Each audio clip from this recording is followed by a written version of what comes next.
Olá, excelente tarde para você. Seja muito bem-vinda e bem-vindo à sua consulta com hora marcada. Consulta ao doutor está no ar e eu sei que você já deve estar se perguntando qual será o tema, qual será o assunto que eu vou aprender um pouco mais nessa tarde, que com certeza vai fazer a diferença provavelmente na minha saúde e na saúde de quem eu amo. Pois então, prepare-se. Hoje a gente vai falar sobre longevidade.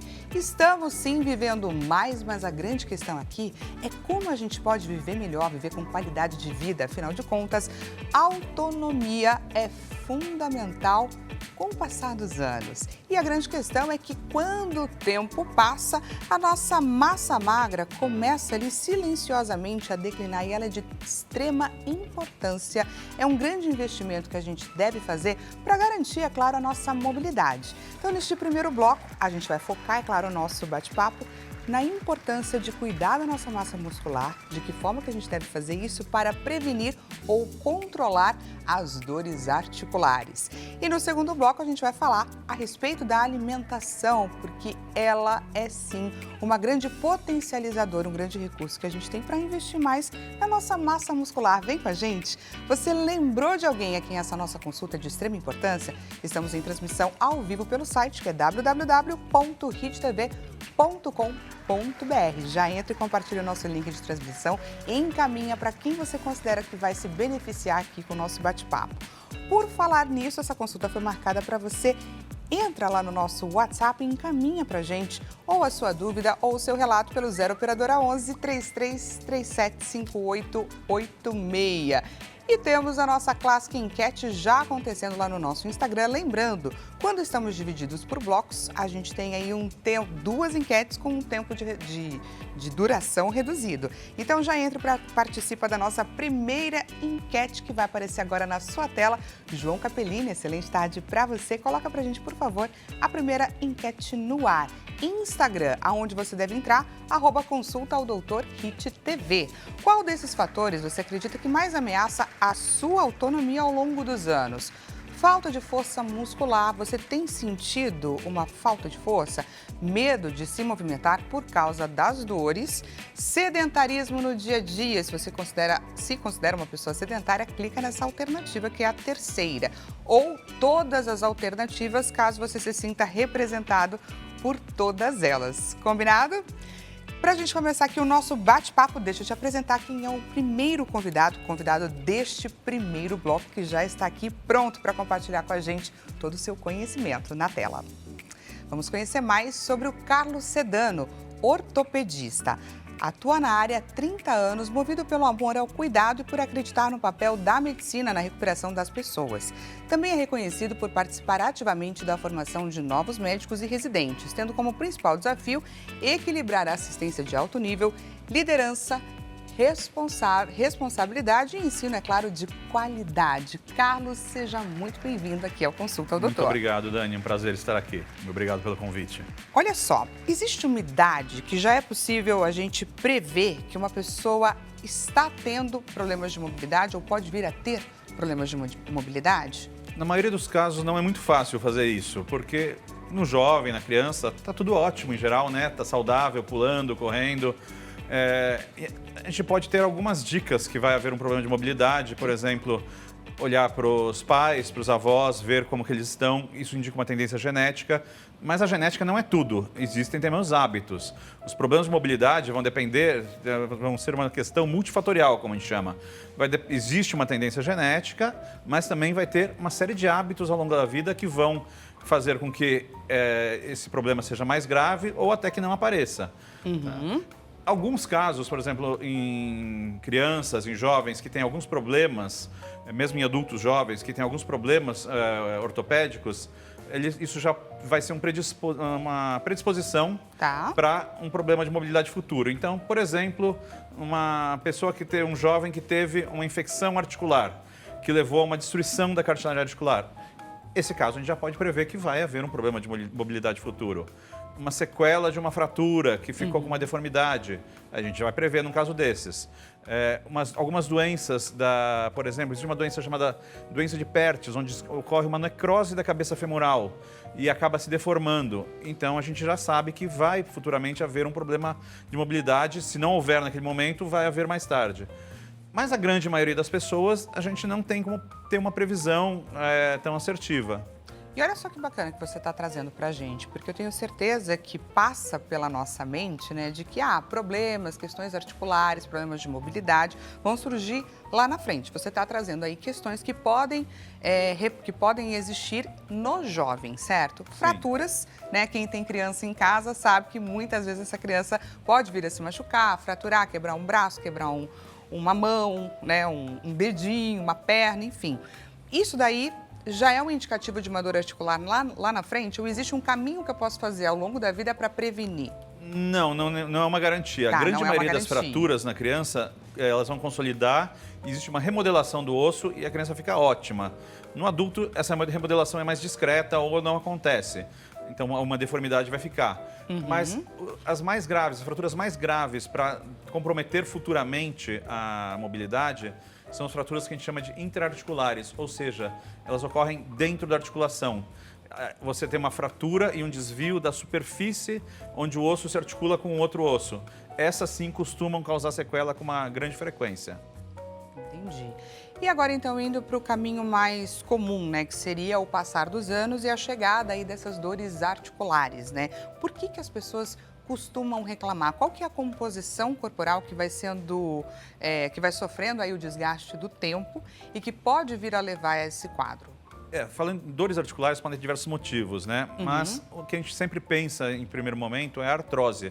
Tá. A artrose é o desgaste da cartilagem articular que cobre o osso. Numa articulação, você tem a cartilagem articular cobrindo a ponta de cada osso que faz parte dessa articulação, e essa cartilagem é onde existe o deslizamento da articulação, entre os ossos, né? Tá. Não é osso com osso diretamente, é cartilagem com cartilagem, essa capa de cartilagem. Essa capa de cartilagem, ela pode se degenerar. Esse processo é o que a gente chama de artrose, que pode ter diversos graus e pode chegar até um momento em que não tem mais cartilagem, é osso com osso, e é extremamente doloroso e extremamente limitante. Então, essa degeneração da cartilagem, ela pode ser de várias causas. Existe uma tendência biológica de algumas pessoas, que é uma cartilagem mais frágil, e existem fatores que podem comprometer. Então, por exemplo, como eu falei, uma fratura intraarticular pode comprometer e acabar levando a longo prazo a uma lesão dessa cartilagem.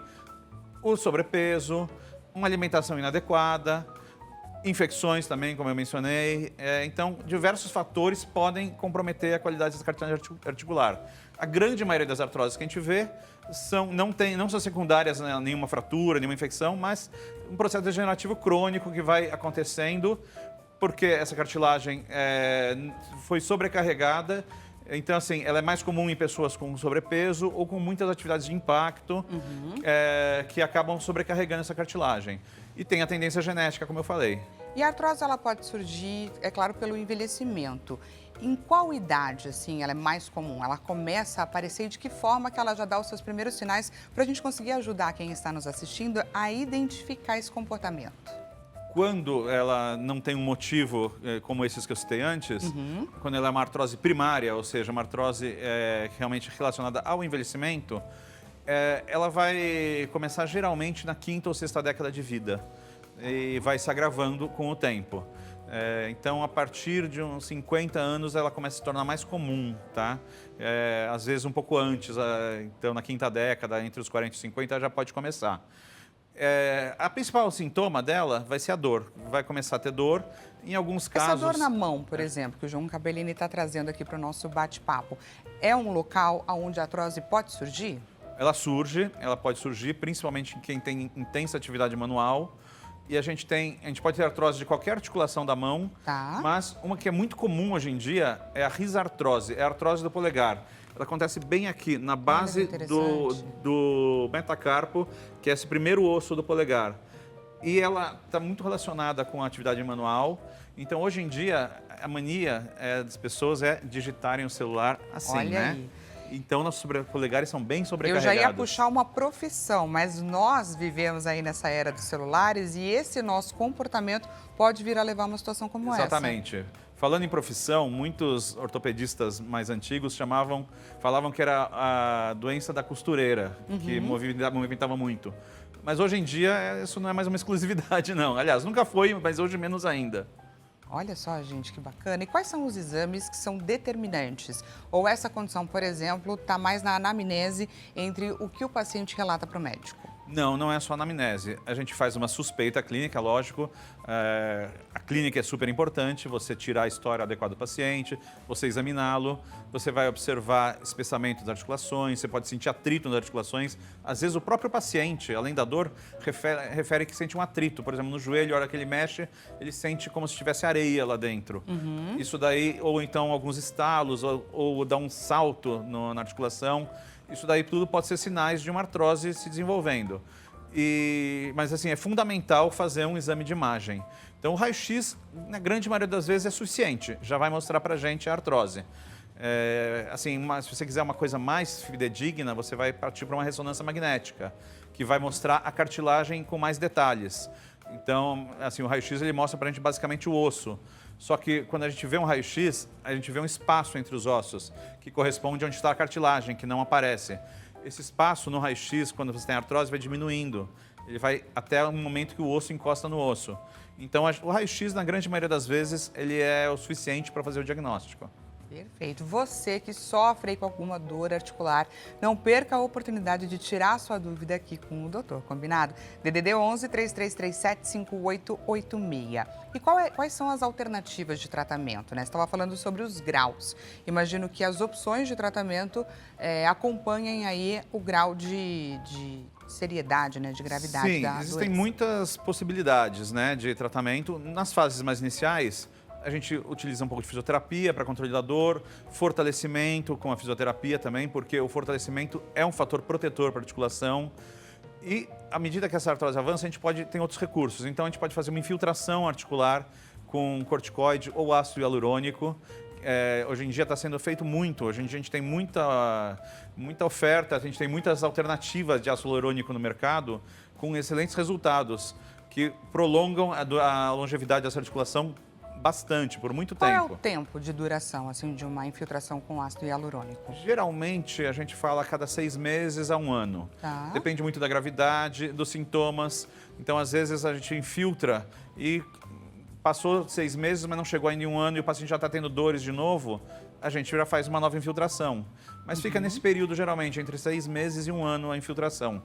E o ácido hialurônico, ele nada mais vai fazer do que simular o líquido que a gente naturalmente tem lubrificando nossa articulação. Então, ele vai lubrificar a nossa articulação e diminuir o atrito e aumentar a longevidade. Perfeito. E eu tenho certeza que muitas pessoas se questionam, né? Porque com o passar da idade, a gente tende, né, a normalizar a dor. Né?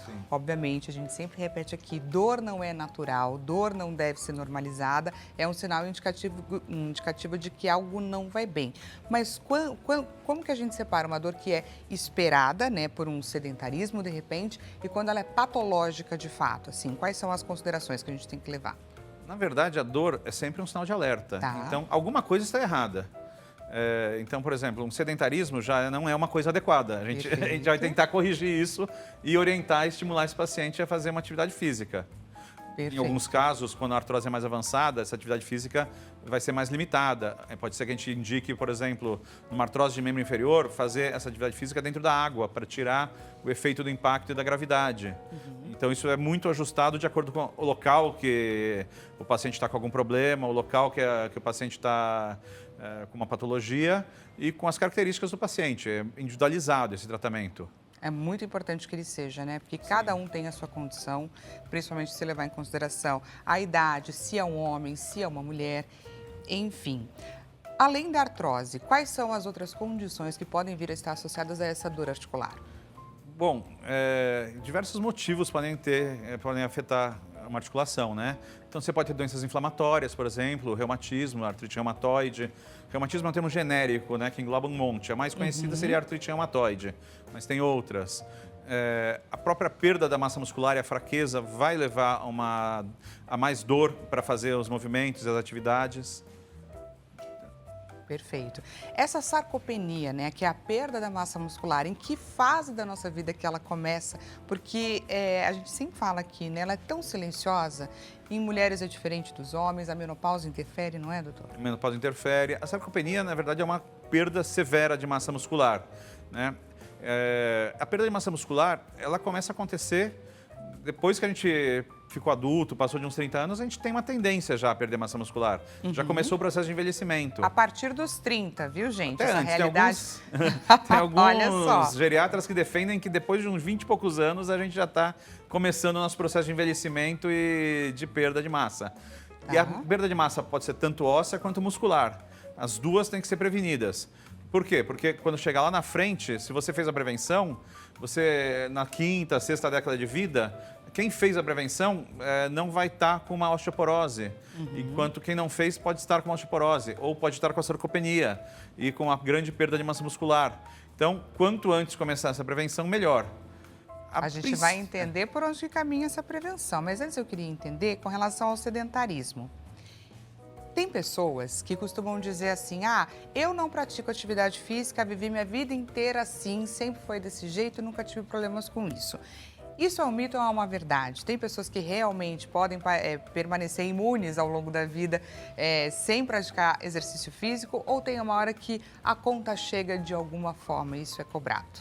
Então, na verdade, existe uma tendência genética, biológica da pessoa a sofrer mais ou menos com os hábitos que ela vai adotar ao longo da vida. Esse efeito acumulativo. Um efeito acumulativo também, mas essa tendência genética, ela vai favorecer chegar mais saudável ou não, mas não é uma garantia. Então, assim, dificilmente a pessoa que não praticar atividades durante a vida, que for sedentária a vida inteira, não vai pagar essa conta em algum momento. Muito difícil. Ela vai ter que ter, vamos dizer assim, aquela genética premiada como um bilhete de loteria para não acontecer isso. Como se o pouco de atividade que ela fizesse garantisse o músculo que ela vai vir a precisar lá na frente. Mas assim, é muito difícil uma coisa dessas. Existem pessoas que vão sofrer mais ou menos, mas o sedentarismo sempre vai afetar. E é fácil a pessoa falar no começo, eu não pratico nada, mas estou bem.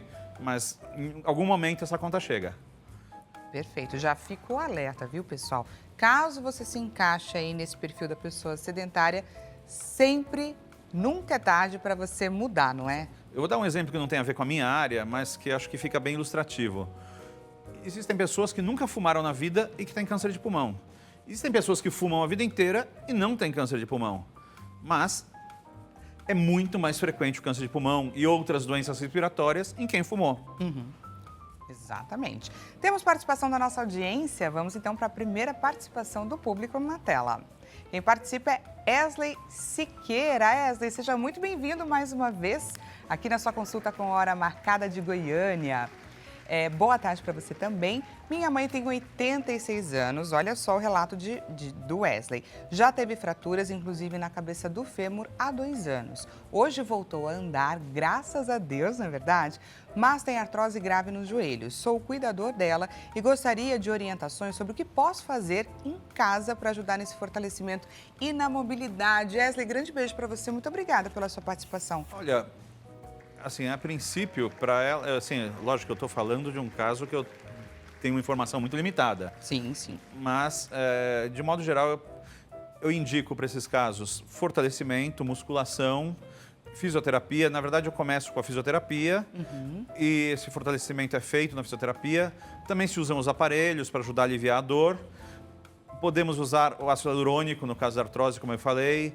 Existem algumas medicações que também vão estimular a cartilagem, como a condroitina, glucosamina. O colágeno, existe um aporte proteico adequado. A nossa colega nutricionista vai poder falar melhor sobre isso depois, mas assim, é muito importante ter um aporte proteico adequado, tanto para a preservação da cartilagem quanto para a preservação muscular. Pode ser usado o colágeno também, dentro, assim, mais especificamente do que uma proteína genérica ou um whey protein. A gente pode adicionar o colágeno para ajudar. Mas em alguns casos de artrose, a única solução vai ser a prótese, a realização da prótese. Falando da artrose de joelho, né? Em alguns outros locais tem algumas outras cirurgias a serem feitas, mas em último caso, algumas artroses vão ser tratadas apenas de maneira cirúrgica, não vão ter um resultado satisfatório de outra maneira. Mas isso estou falando nos casos mais extremos. Então, com 86 anos, se ela está tendo uma grande dificuldade, ela precisaria ser avaliada para ver se não tem já uma indicação de uma prótese, ou pelo menos de uma infiltração. Perfeito, para encontrar ali um caminho. E é bacana também buscar, né, a ajuda de um profissional, como um personal, que pode vir a trazer para ele uma série de exercícios que ele consegue fazer junto com a mãe, ali em casa mesmo, para ajudar a melhorar, né, essa mobilidade dela aos 86 anos. Sim, em casa mesmo, independente de ter a indicação da prótese ou não, um trabalho de fortalecimento com um fisioterapeuta ou até com um personal vai ajudar bastante para essa senhora ter uma melhor qualidade de vida. Para devolver um pouquinho a autonomia, né? Exatamente. Esley, muitíssimo obrigada, viu, pela sua participação. Vamos para mais perguntinhas da nossa audiência na tela. Agora quem participa é a Daniele Cardoso, carioca do Rio de Janeiro, me achará. Eu sou Daniela, mas temos agora a participação de Daniele. Boa tarde para você também, Dani. Sinto muita dor na minha perna esquerda quando eu ando e, além disso, sinto uma dormência e às vezes choque também. Será que é artrose? Tenho 48 anos. Esse relato é um indicativo? Pode trazer? Ele não é sugestivo de uma artrose nos membros inferiores. Tá. A artrose no membro inferior, geralmente a dor é localizada na articulação acometida. Então, esse sintoma, que tem um sintoma neurológico associado, choque, dormência, formigamento... Esse choque, o choque e o formigamento me trouxeram aí uma... Isso são sintomas neurológicos, Tá. então isso me induz a pensar que há alguma coisa na coluna. Talvez uma hernia de disco, eventualmente uma artrose na coluna, causando uma compressão do nervo que sai da coluna e que vai para o membro inferior, mas não deve ser algo localizado no membro inferior, provavelmente alguma coisa na coluna.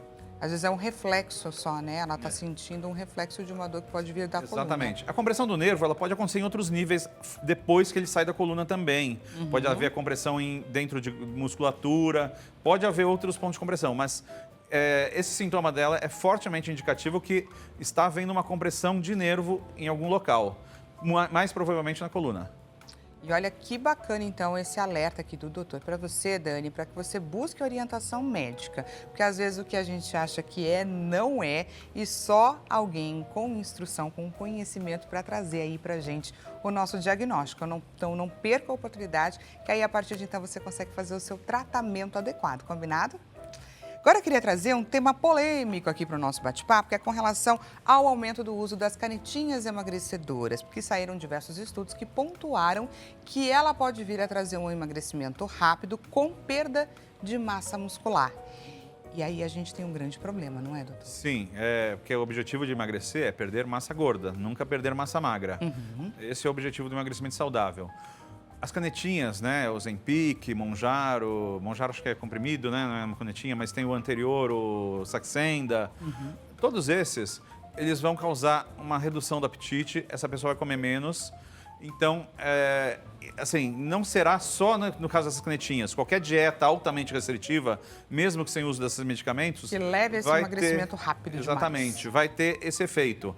Tá? Eu até dei uma pesquisada, assim, não existe realmente uma ação direta do medicamento sobre o músculo, que ele causa um dano ao músculo. Não é o efeito colateral da medicação. Isso acontece realmente pela falta de ingesta. Então, assim, a pessoa come menos caloria, come menos proteína também, isso leva a uma perda muscular. Essa perda, ela pode ser agravada porque, além de estar consumindo menos proteína, o fato de estar consumindo menos caloria faz com que o nosso organismo consuma nosso músculo para obter energia. Então, você tem o que a gente chama de catabolismo muscular. O músculo é consumido pelo corpo para a produção de energia. Porque a gente tem a capacidade, o nosso organismo tem a capacidade de transformar músculo em glicose, a proteína muscular em glicose. Então, tudo isso vai levar a uma perda de massa muscular. Então, o que é muito importante quando se usa essas canetinhas? Uma dieta bem orientada, com um aporte proteico adequado. Então, assim, a pessoa vai ter que diminuir outros tipos de caloria, gordura, carboidratos, mas a proteína ela não pode deixar de ter. Em alguns casos, até tem que aumentar a proteína. Tá? Então, e uma atividade física regular, um programa de atividade física associado é fundamental também.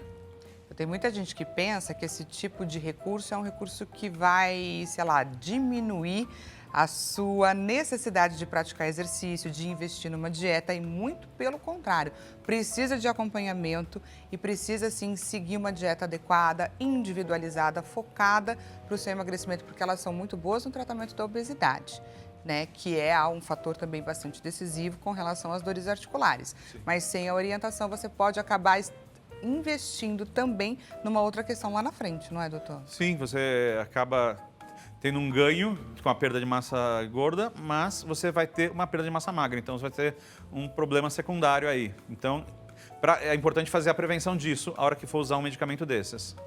Perfeito. Vamos então entender, gente, qual é a expectativa do nosso público com relação à enquete que a gente lançou lá no nosso Instagram. Vamos para o resultado da nossa enquete na tela. Então vamos lá, a gente perguntou qual desses fatores você acredita que mais ameaça a sua autonomia ao longo dos anos? Falta de força muscular, 60% das pessoas votaram nessa. 20% em sedentarismo no dia a dia, 17% medo ali de se movimentar por causa das dores e a última alternativa, que era que se referia a todas elas, foi a menos votada. O que você entende pelo resultado aqui da nossa enquete? Reflete muito o seu consultório, por exemplo? Sim, essas são queixas bem frequentes. Realmente a perda de massa muscular é uma pergunta que a gente ouve bastante. Mas é importante a gente notar que esses 3 fatores que foram perguntados, eles geralmente andam juntos. O sedentarismo e a falta de perda de massa muscular estão intimamente ligados. Então, e essa questão do, eu sou sedentário porque eu sinto dores e tenho receio de me exercitar, não é bem assim, não é, doutor? Então, se a pessoa tem dores para se exercitar, ela deve procurar um profissional para avaliar e ele vai orientar o tipo de exercício mais adequado para essa pessoa, como fazer um programa de dieta e de... ele vai encaminhar para um nutricionista, ele vai encaminhar também para um fisioterapeuta ou para um educador físico, vai orientar como vai ser feito esse trabalho de prevenção de perda de massa muscular, esse trabalho de ganho de massa, de recuperação da mobilidade e sair do sedentarismo.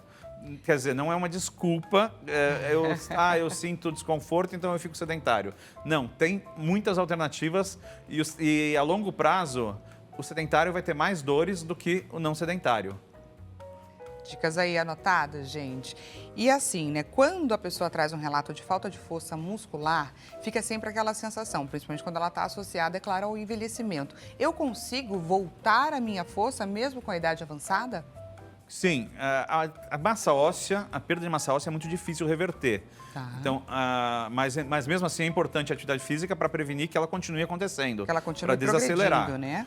A força muscular você consegue ganhar um pouco, sim, com uma dieta adequada, com bastante proteína e uma atividade física orientada, você consegue reverter. É lógico que você não vai reverter para a força muscular que você tinha aos 20 anos de idade, mas você vai melhorar a sua força muscular, sim, e significativamente. E acho que fica muito evidente aqui a necessidade da gente trazer esse alerta, Porque muitas pessoas costumam usar como justificativa, não sou essa pessoa, não sou desse perfil, sempre fui mais caseiro e tudo mais. Nunca é tarde para mudar, não é, doutor? Nunca é tarde para mudar. Eu lembro um vídeo que eu vi há um tempo atrás, mostrando 2 pessoas idosas e as atividades que elas faziam, e com um histórico do que eles faziam antes, e um na cama, cheio de aparelhos, dependente, e o outro indo fazer uma corridinha. Então, assim, nunca é tarde para mudar. A gente sempre tem como começar a atividade física, por mais avançada que esteja a idade. Pois é, gente, nunca é tarde para mudar. Você que está aí nos assistindo, a mãe do Wesley, não é? Aos 86 anos, de repente está extremamente sedentária. Vamos levantar do sofá, vamos praticar atividade física. Gostaria demais de agradecer, claro, esse bate-papo foi muito bacana, Trouxe para a gente muitas orientações, muitas dicas, sinais ali que a gente precisa ficar atento, como é o caso da Dani. Dr. Carlos Sedano, ortopedista, aproveito para deixar aqui os contatos, que é o Instagram que ele deixa à sua disposição. Dr. Carlos Sedano, caso tenha ainda ficado qualquer dúvida, pode entrar em contato, Claro, não é, doutor? Claro que sim. Muitíssimo obrigada. Eu que agradeço, Dani. Muito obrigado pelo convite. Consulta Doutor vai para um rápido intervalo e daqui a pouquinho a gente volta para falar sobre a importância da alimentação, quais são os caminhos que a gente deve investir. Já estou te esperando.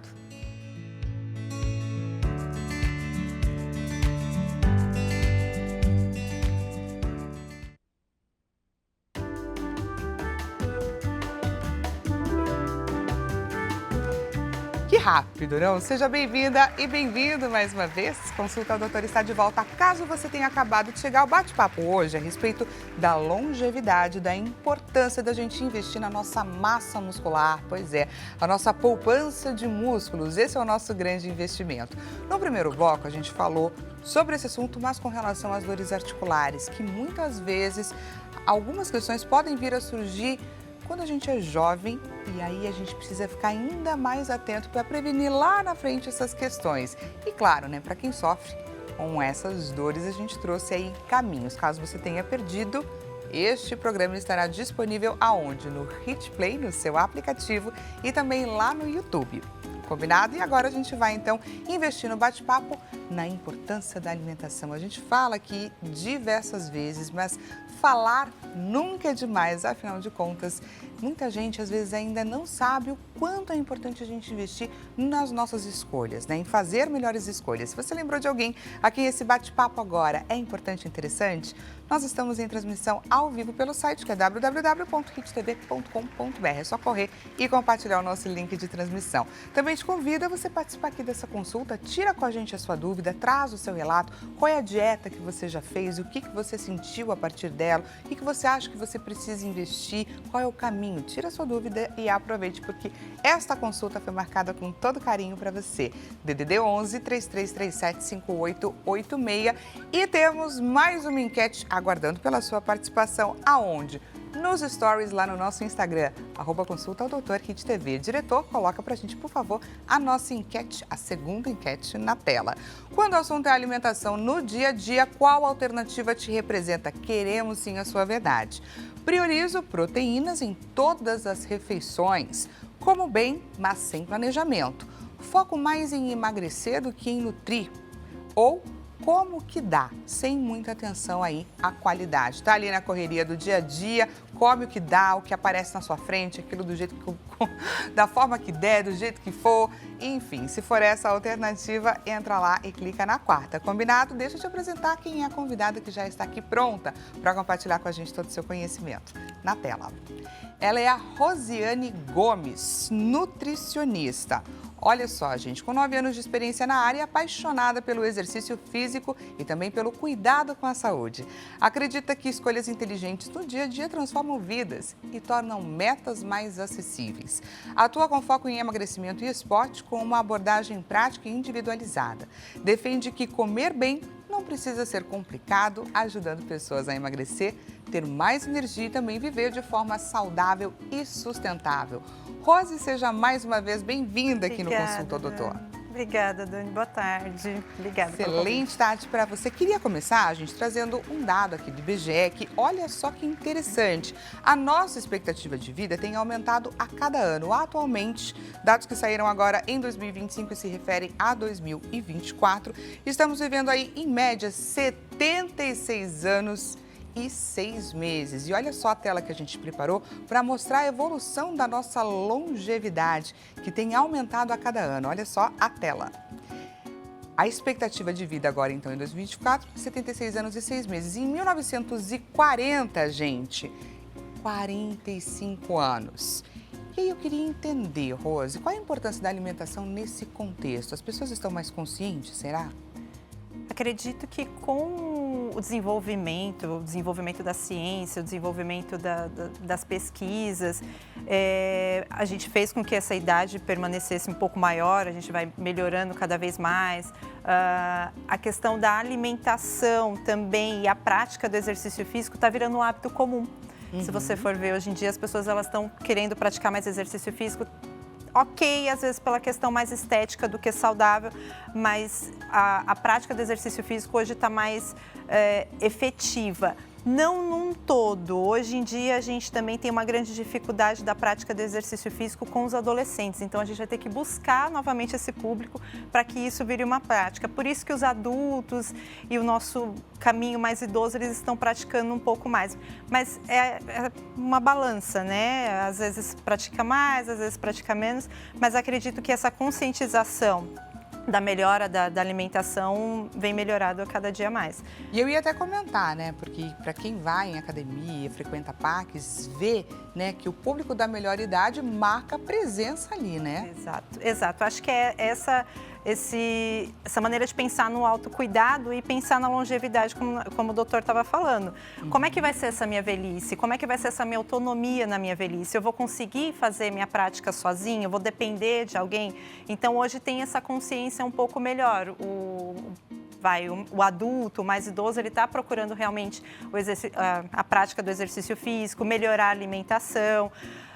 Vamos pensar na suplementação quando necessário desse idoso ou desse adulto, e com isso eles vão ter essa longevidade e ter essa resposta positiva para um futuro e um cuidado melhor quando for bem mais idoso.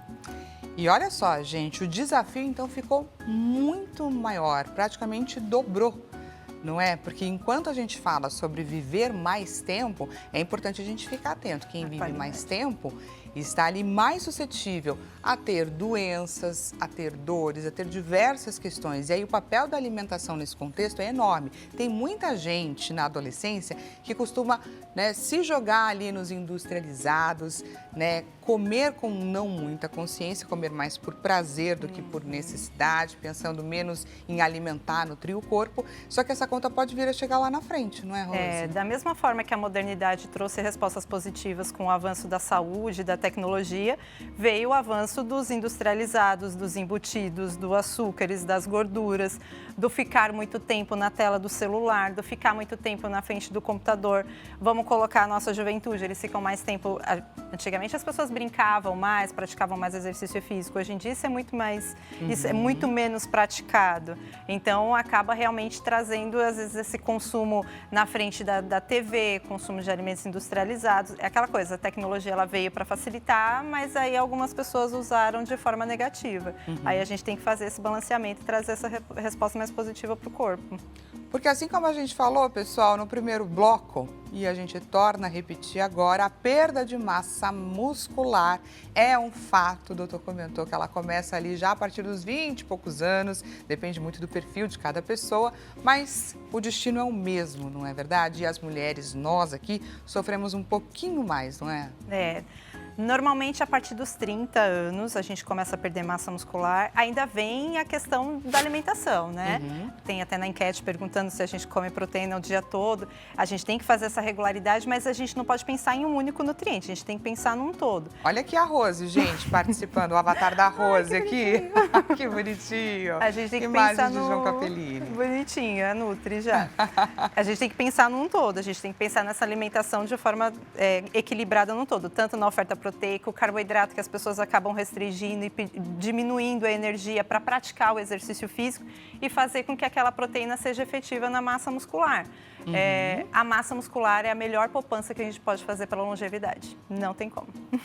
E se prepare, gente, porque dá para você investir na sua massa muscular com o respaldo da alimentação. E aí, existem estratégias diferentes de acordo com a idade? E aí eu te pergunto, em quais fases, o que mudaria isso? Se muda mais de homem para mulher? A gente tem alguns parâmetros, né? Alguns protocolos que a gente utiliza de quantidade proteica, 1,6 a 2,0 de proteína. A quantidade são as quantidades da proteína. Isso. E a prática de atividade física. Se tem um paciente sedentário, eu não vou colocar a mesma quantidade de oferta calórica para um paciente sedentário para um paciente praticante de exercício físico. Então, a gente vai adequando isso. O ganho de massa muscular, além da alimentação, eu preciso de um treino resistido. Ok, o treino de cardio é importante, mas um treino resistido. Lembra aquela proteína que eu consumi, eu preciso que ela faça parte do meu corpo. Então, eu preciso praticar... aproveitar ela para construção. Exato. Então, eu preciso praticar esse treino resistido para que ela seja efetiva e se construa ali no meu corpo e ela permaneça. Por quanto tempo? Que eu costumo falar para meus pacientes, a vida toda e mais um dia, para que ela permaneça ali. Não adianta fazer uma vez, aí falta várias vezes, aí não mantém a alimentação, perde novamente. Não tem como. Por que essa perda é tão rápida? Porque a construção, gente, demora. É muito demorada. Mas fique você que está ali construindo o seu músculo 2, 3 dias sem praticar, que você vai sentir a diferença. Eu falo para o meu paciente que quando É ingrato. A gente está aqui, a gente está só gastando. Eu estou aqui, eu estou gastando. Eu tenho um gasto energético diminuído, né? Mas eu estou gastando. E se eu for consumir, é o que a gente fala, o quanto você consome e o quanto você gasta. Eu tenho uma prática de exercício físico extenuante, mas eu consumo bem. Eu não pratico nenhum tipo de exercício, estou aqui mais sedentária e só estou consumindo. Então, esse consumo vai acabar se revertendo mesmo e virando gordura. Esse músculo, ele vai se perdendo. Ele vai gerar energia, como o doutor falou. Eu preciso, de alguma forma, gerar energia. E o que meu corpo vai fazer? Ele vai queimar esse músculo para gerar energia para mim. Então, o ideal é consumir, queimei, treinando. Treinei, vou consumir novamente. Hoje mesmo eu falei para uma paciente, quem treina muito, come muito. Caso você queira ser uma pessoa que pode vir a comer muito, treine muito. Exato. Olha aqui a dica da Nutri para você. Exato. E para o idoso, a gente tem que preconizar também e monitorar a quantidade da oferta proteica. Porque vai chegando uma certa idade, eles não têm mais essa palatividade e essa digestão da oferta proteica. Então, normalmente, essa proteína ela fica diminuída. Então, a gente tem que monitorar o quanto ele está conseguindo realmente comer. Eles comem, joga para um lado, joga para o outro, e essa quantidade de proteína é ineficiente. A gente tem no mercado hoje suplementações específicas para o idoso, para que a gente não faça com que essa sarcopenia seja tão importante. Mas monitorar a oferta proteica, tanto do carboidrato e como das gorduras boas também. Mas a proteína para o idoso a gente tem que monitorar com bastante atenção. E tem muita gente que questiona, né, o uso do whey protein com relação a essa suplementação. Em quais casos? Você trouxe aqui com relação aos idosos que podem e devem usufruir, né, desse suplemento para compensar aí as dificuldades alimentares que vêm com a idade. Mas eu queria saber quais são as outras orientações com relação ao uso do whey protein. O whey protein é um suplemento, né? Vamos colocar, eu tenho um paciente que eu tenho uma necessidade proteica, eu vou colocar uma quantidade de alimentação para ele. Dali eu não consigo passar mais. Aí o que eu vou fazer? Eu vou suplementar, vou colocar uma proteína a mais para ele, para que ele consiga esse aporte físico, esse aporte da reposição de massa muscular. Vamos pensar no idoso. Se eu vou estipular para ele 1,2, 1,5 de proteína, ele não vai conseguir mastigar ou comer essa proteína ou ter essa digestibilidade dessa proteína. Eu vou suplementar. A digestibilidade é muito mais rápida e às vezes mais palatável para eles. Nesse caso você chega até a substituir, de fato. O ideal é que não. Sim. Nenhuma suplementação substitua realmente a alimentação. Perfeito. Alimentação, olha aí, gente, anotando. Exato. A alimentação ela é extremamente completa. Tá. E fazer com que essa parte sensorial seja trabalhado. Às vezes o paciente ele já não consegue mastigar ou realmente engolir essa proteína, mas ele sente o prazer de comer o bife, ele sente o prazer de tomar o iogurte ou comer o franguinho dele, mas a gente viu que essa necessidade não foi suprida, aí a gente suplementa. Mas a alimentação sempre vai ser o papel principal na alimentação. Por falar em alimentação, a gente encontra proteína, né, em uma grande variedade de alimentos. Queria que você falasse pra gente um pouquinho deles, porque tem alimentos que a gente nem imagina que contém ali proteína. E aí é importante a gente entender que essa variação é interessante para o nosso corpo, não é? Aí voltando para as tecnologias, né? Hoje em dia a gente encontra proteína em tudo quanto é lugar, tem até no milkshake, né? Mas não quer dizer porque tem proteína é saudável e vai ser eficiente. Tá. Né? Principalmente pensando no processo de emagrecimento. As pessoas vão ver a proteína no milkshake, a proteína na bolacha recheada. Não, a gente tem que realmente adequar essas proteínas nos lugares Seria corretos. maravilhoso, não é, gente? Proteína na bolacha recheada? Mas a gente tem que adequar nas quantidades corretas. E não adianta a gente consumir e não praticar exercício físico. Então, sim, a gente precisa estimular de forma individualizada a quantidade de proteína para cada paciente. Só que as pessoas falam muito só da proteína, né? Eu preciso de todos os nutrientes. Eu preciso do carboidrato, eu preciso da gordura e a proteína também. Então, não achar que só a proteína vai ser realmente eficiente, só ela vai te ajudar. A gente tem que fazer tudo de forma bem equilibrada para que tenha uma resposta positiva. E aí a gente entra um pouquinho naquele tópico que a gente tocou com o doutor com relação ao uso das canetinhas emagrecedoras e também das dietas extremamente restritivas. Porque a cada dia que passa surgem novas. Retire completamente os carboidratos, invista só na proteína, inclusive. Então eu queria falar um pouquinho sobre isso e os grandes erros que a gente comete achando que está fazendo um bem para o nosso corpo e, na verdade, não está sendo nada saudável. Exato. As canetas, elas não são um demérito. É uma ferramenta bem importante que ela veio com a tecnologia, é uma ferramenta bem importante que a indústria farmacêutica trouxe para os pacientes obesos. A gente tem que preconizar isso. Paciente obeso é uma ferramenta bem importante para eles. Pacientes que querem perder 2, 3 quilos para caber num vestido, numa festa, não acho um tratamento interessante. Eu acho, sim, um tratamento interessante para pacientes obesos. Como ela tem um retardo no esvaziamento gástrico, alguns alimentos realmente esse paciente não vai consumir, entre eles a proteína. A nossa digestibilidade proteica ela é bem mais reduzida. Então, pensa, o papel da medicação é diminuir o meu esvaziamento gástrico para que eu não tenha fome mais rápido. Eu tenho uma saciedade por mais tempo. Eu comi, eu fico por mais tempo saciada. E essa proteína vai ficar ali por mais tempo. Então, ele não vai conseguir fazer todas as refeições. A gente tem que adequar, a gente tem que ajustar essas quantidades, fracionar isso. Normalmente, esses pacientes precisam sim de uma suplementação bem individualizada para eles. A gente tem que vários fatores monitorar, trato gastrointestinal, o quanto está essa evacuação, hidratação, sono, estresse. A prática do exercício físico é extremamente importante, porque senão tem até esse papel meio que derretimento do paciente que faz uso dessas medicações. Então,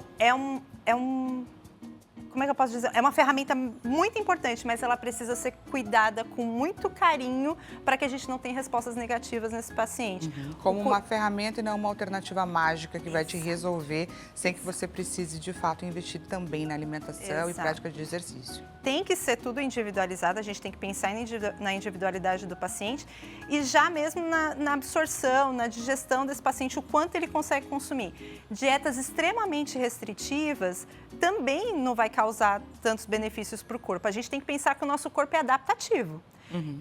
Vamos pensar na prática do exercício físico. Eu começo com 1 quilo, aquele 1 quilo vai ser muito difícil, de repente esse 1 quilo meu corpo está adaptado. A dieta é da mesma forma, meu corpo é adaptativo. Então, a gente sempre tem que procurar novos estímulos para o nosso corpo e sempre preconizar a comida. Não tem como. Varia a necessidade de cada paciente. Dependendo do paciente, eu precisar da suplementação, aí sim a gente entra com a suplementação para eles. E a gente estava falando, né, sobre essa mudança do perfil desse paciente que utiliza esse tipo de canetinha. É tão grande que até a indústria alimentícia está se moldando a isso, né? Buscando fórmulas onde ele consiga entregar para esse paciente um aporte proteico ou mais nutrientes em uma menor quantidade, não é? Isso. O que o paciente não pode fazer é ficar por muito tempo sem se alimentar, que é isso que está acontecendo com alguns pacientes. Eu falo que tem alguns pacientes que eles estão com uma desnutrição. Porque ele não pratica exercício físico, porque ele não tem energia, porque ele não consumiu carboidratos necessários para que ele consiga praticar exercício físico. Ele perdeu massa muscular porque ele não conseguiu consumir a quantidade de proteína necessária para que ele mantenha essa massa muscular.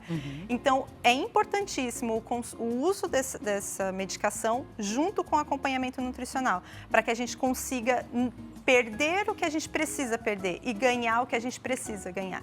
É um tratamento muito novo, a gente tem muitas respostas desse tratamento, só que a gente precisa de acompanhamento e é um acompanhamento multi.